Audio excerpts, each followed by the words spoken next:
Hello everyone. The last time we talked about inverse functions, and we before we studied the inverse functions, we got acquainted with the bijective, injective, and surjective functions.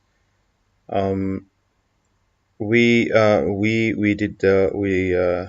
we went through a couple examples on basically we came to realize, or we came to understand, how the graphs can be plotted on a graph, and we use this tool, graphsketch.com, to visualize our graphs and have a better understanding of how the inverses could look like, and the likes. And one thing we did was that the log, the ln. Basically, I said that ln is the log of 10 base 10, but that's not really the case. The ln is actually the log of e. And if you just like quickly search for the ln, the natural logarithm of x is the power to which e would have to be raised to equal x, so e to the power of x. And so in that sense, e to the power of 1, so ln e. And that's my understanding. And anyway, so we will get to know more about this if we try to do more, if we ever come across this. But one thing is clear to us, is that the inverses of e to the x and ln is the inverse of the exponent, and vice versa. The other subject we talked about was, so this is every bijective function has the inverse, because what you want to have is that any element going from a to b should have a reverse. In that sense, b should have a way to go back to a as well. So in this case, you can't really, in case of a to b, this is a general function. You can go from a to b, but there's no way of you going back from b to a, because there are two values, and that's where the domain comes in handy, in which you should limit the number of options you could use to get back to reverse your path.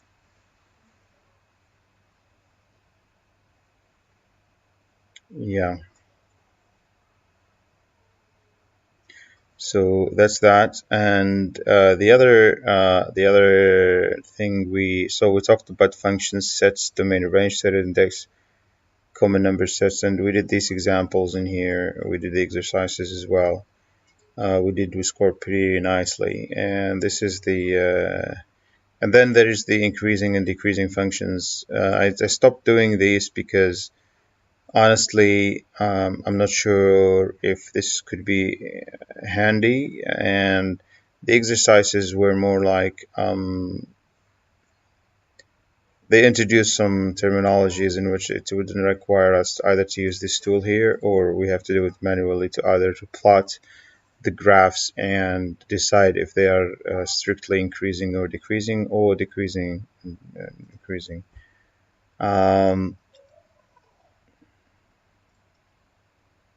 So injective functions can be reversed. We know that because there's only one-to-one relationship. And there's something here that we talked about the last time that I need to check again on, and is the general functions.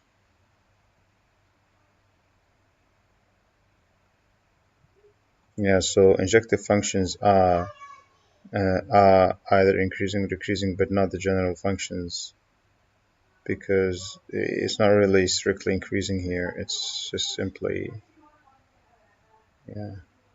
Anyways, if we ever come to need this, we will revisit it again. I don't think we should stop here and wait. I don't think we should actually go through this, because I just think it's too generic. Anyway, so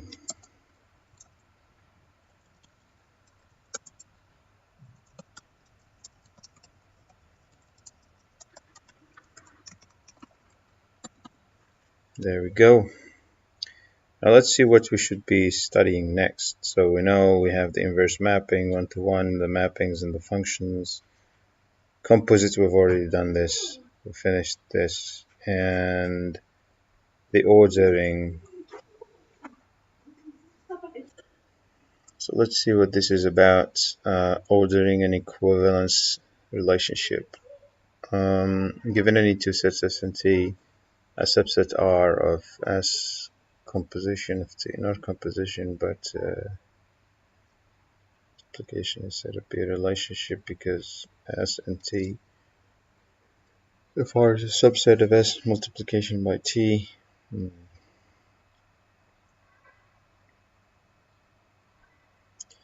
consider the relations is symbolized by less than or equal and defined as having the following properties in a set S.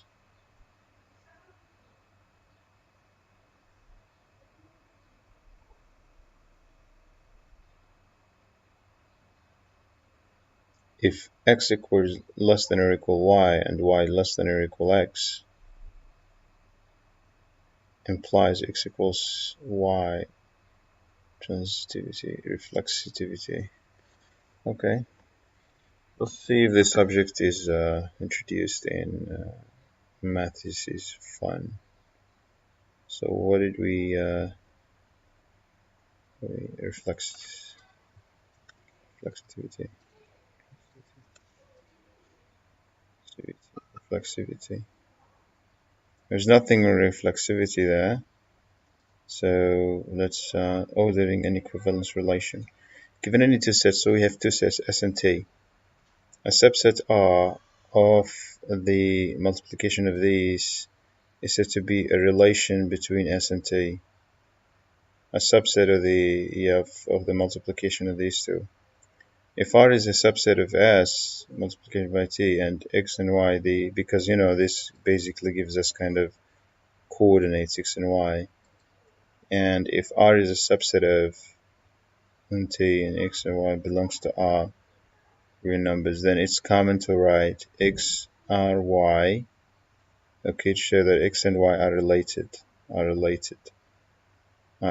Okay, in particular, consider the relation symbolized by less than or equal. So X less than or equal X, this is reflexivity.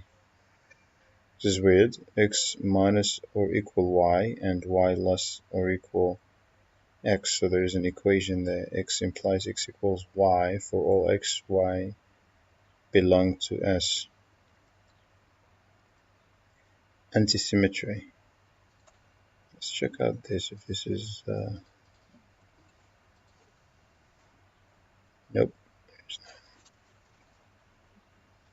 X less than Y and Y less than Z implies X less than or equal Z for all X, Y, Z transitivity. And the relation on a non-empty set S having these three properties is said to be a partial ordering. Okay. Let's see if this exists here. Partial ordering. There's nothing like that, so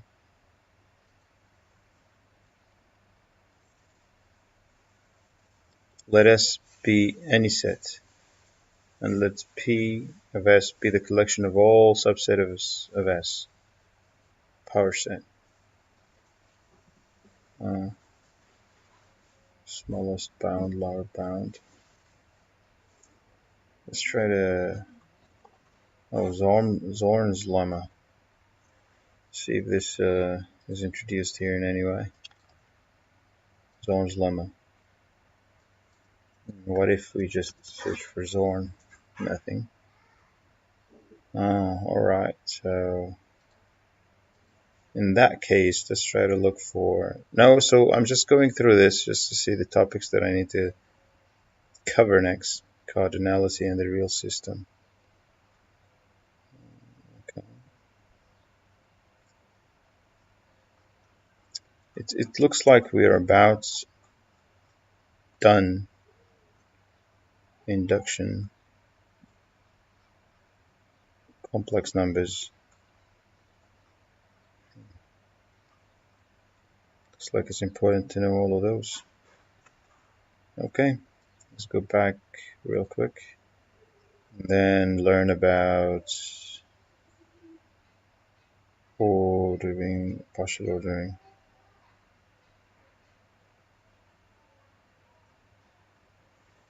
Let's go for partial ordering in sets. Okay,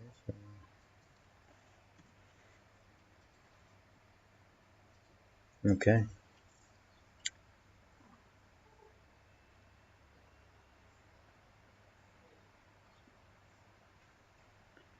A partition of a set A is a finite or infinite collection of non-empty mutually disjoint subsets whose union is A. The diagram figure 8.3.1 illustrates a partition of a set. So these are partitions of the set. So the intersection is an empty list, but the union is A. Whenever A does not equal J. Okay. Given a partition of a set A, the relation induced by the partition R is defined on A as follows. For all xy belongs to A, x relation of y related to y, there is a subset AI of the partition such that both x and y are in AI. Okay.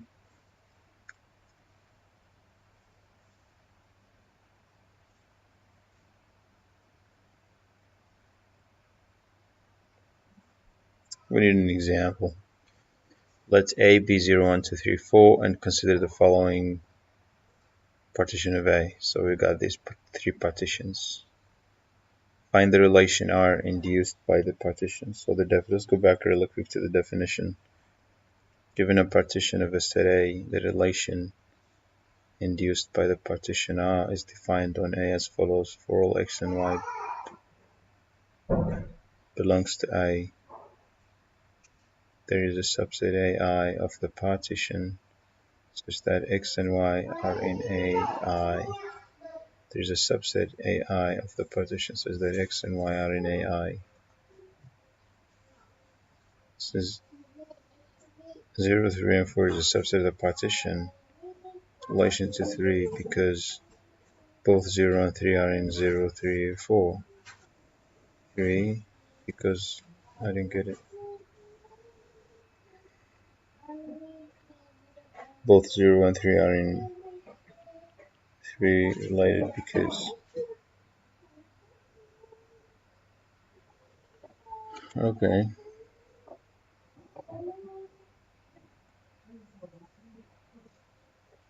so you also get 0, 4, 3, 4, 4, 3, and 3, 0. Both are because both are in. Okay, and also because each is pointing to itself. Since it's a subset of the partition 1Rn. Okay, so you basically get all the relation, all the possible combinations you could find. The fact is that a relation induced by a partition of a set satisfies all three partitions: reflexivity, symmetry, and transitivity. The fact is that a relation induced by a partition of a set satisfies all three properties: reflexivity, symmetry, and transitivity. Okay, so what is it what does it mean to have? Let R be the relation induced by the partition. Then R is reflexive, symmetric, and transitive. Transitive. Okay, definition of an equivalence relation. What was this relation induced by partition? A relation in a set that satisfies the three properties of reflexivity, symmetry, and transitivity is then called equivalence relation. Let A be a set and R a relation in A. R is an equivalence relation if and only if R is reflexive, symmetric, and transitive. Transitive. A 8.3.1 The relation induced by a partition is an equivalence relation. Let X be the set of all non-empty sets, subsets of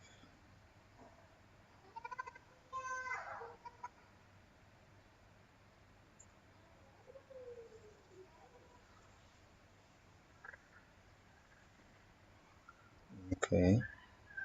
So reflexive is when both these are related to each other. A, B, and B are symmetric, transitive. So if this is the connection link B, this is a connection link, then A, R, C. Okay. Alright, I think we should get more on this. Alright, let's explore more.